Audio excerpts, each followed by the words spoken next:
Du coup, je m'appelle Cyril Bonneau. J'ai découvert Vanguard vers ses débuts, c'était à l'épisode 11 de la série originale, donc via l'animé. Et à l'époque, j'étais en prépa, du coup, c'était pas l'idéal pour commencer à jouer. Mais je continue à suivre l'anime, à regarder de loin. Et puis, c'est plus tard que, progressivement, je me suis mis à y jouer. Puis quand j'ai fini mes études, je me suis mis à jouer compétitif.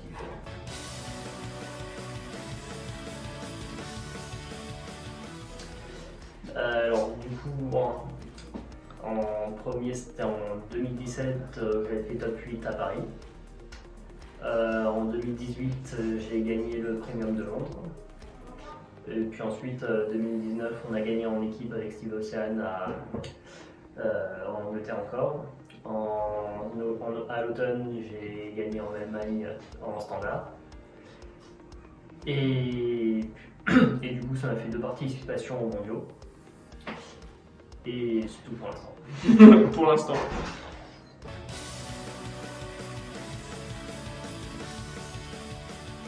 Spike Brothers. Ouais.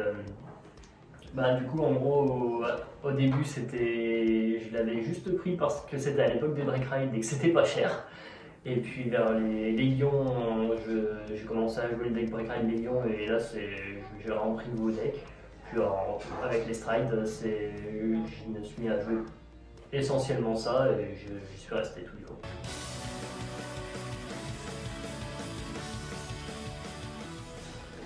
Smart Leader Divebringer. C'est une espèce de skydiver en grade 0.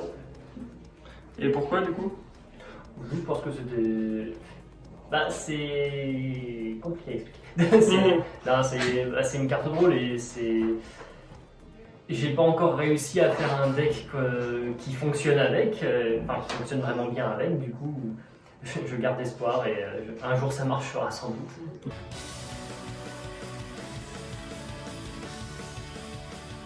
C'est pas vraiment un souvenir en particulier, mais c'est plutôt toutes les expériences de manière générale, quoi. C'est quand j'ai commencé à faire des petits événements sur Marseille et puis ensuite les tournois de plus en plus gros et rencontrer les gens, les revoir à chaque tournoi, puis même voyager en Europe avec d'autres gens de la commu, tout ça ce sont les expériences que je préfère à Vanguard.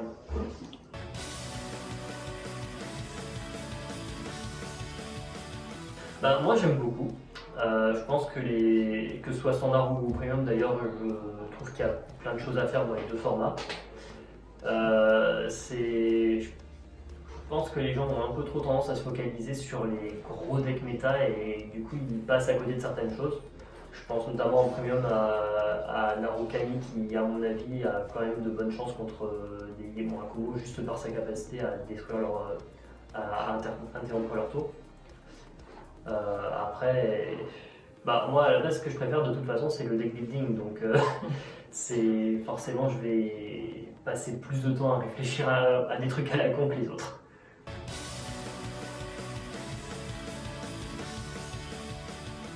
Il y a des têtes qu'on revoit à la plupart des tournois en fait, vers les top tables. C'était déjà les Maito, les Anthony qui a fait un sacré score cette année.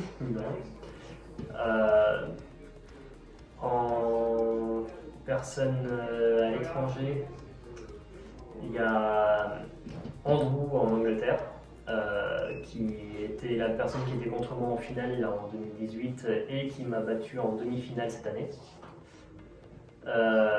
Oui, d'ailleurs, je vais oublié de le dire celui-là, du coup top 4 aussi à Londres. Et Mohamed aussi, même si lui j'ai moins eu l'occasion de le voir. Voilà, c'est les noms principaux qui me viennent en tête là comme ça.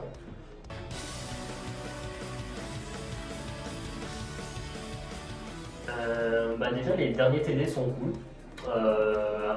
Altmail, Lacha et Chronojet. J'avais acheté du coup Royal et Néo Nectar pour jouer contre ma copine qui voulait découvrir un petit peu parce que l'esthétique de Néo lui plaisait. Et on a fait de bonnes parties franchement tous les deux juste avec ça et le support qui a suivi. Après, du coup, ça dépend en fait si la personne connaît déjà les TCG ou pas. Si elle ne connaît pas du tout, c'est mieux de rester en standard au début, clairement. Et puis si elle a déjà de l'expérience, à mon avis, la transition vers le premium se fait assez vite. Surtout si c'est quelqu'un qui aime bien tout ce qui est combo et que le standard est un peu plus limité de ce côté-là. Je pense que c'est important de tester les deux formats, que ce soit pour les nouveaux d'ailleurs, ou même les gens qui connaissent le jeu depuis longtemps, parce que les deux formats ont beaucoup évolué. Et clairement, on n'est pas restreint à deux decks, contrairement à ce que certains peuvent penser.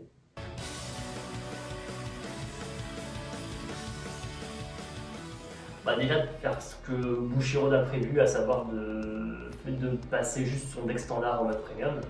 Puis après, si ça lui plaît, il peut découvrir les vieilles cartes et changer son deck comme ça. C'est déjà un peu dur, à mon avis.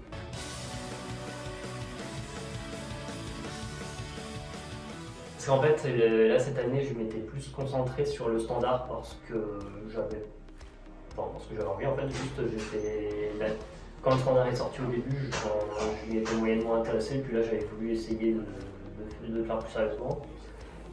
Concrètement, trop de standards, ça m'a ennuyé quand même au bout d'un moment, parce que... un truc que par contre j'aurais à reprocher au format, c'est que je me sens plus enfermé dans les listes, parce que les gens se précipitent sur les tests pour prendre des listes entre guillemets optimisées, et du coup tu as l'impression que tu peux pas vraiment dévier de ça.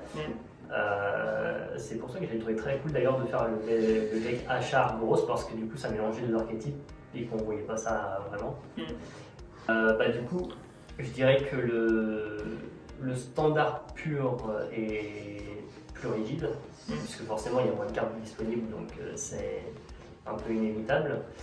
Et après, au niveau du premium, juste comme ils se sont permis plus de choses par rapport au standard, tu as plus d'interaction. Et puis surtout, comme le standard est pensé pour le standard et avant tout et moins pour le premium, tu as plus d'interactions qui peuvent paraître complètement pétées en premium, mais finalement, comme pratiquement tous les clans ont leur petite combo ou leur point fort en premium, je trouve que ça s'équilibre pas trop mal en fin de compte. Là, on a fait des parties, le deck Hero contre Achat, on a quand même réussi à bien s'amuser, même si c'est pas les trucs. C'est des decks fun. C'est ça. Je pense, de manière générale par rapport au jeu, je pense qu'il faut que les gens se souviennent que c'est un jeu et qu'il ne faut pas hésiter à faire des trucs qui ne sont pas forcément compétitifs ou méta.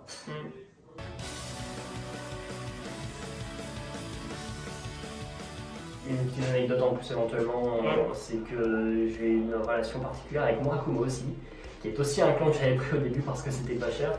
Et depuis un certain temps maintenant, je me dis régulièrement que je vais le vendre, et à chaque fois que je m'apprête à le vendre, je trouve de nouvelles idées de deck, et du coup je le garde encore pour une année. Et c'est le genre de truc où tu te sens un peu pris en otage par tes cartes.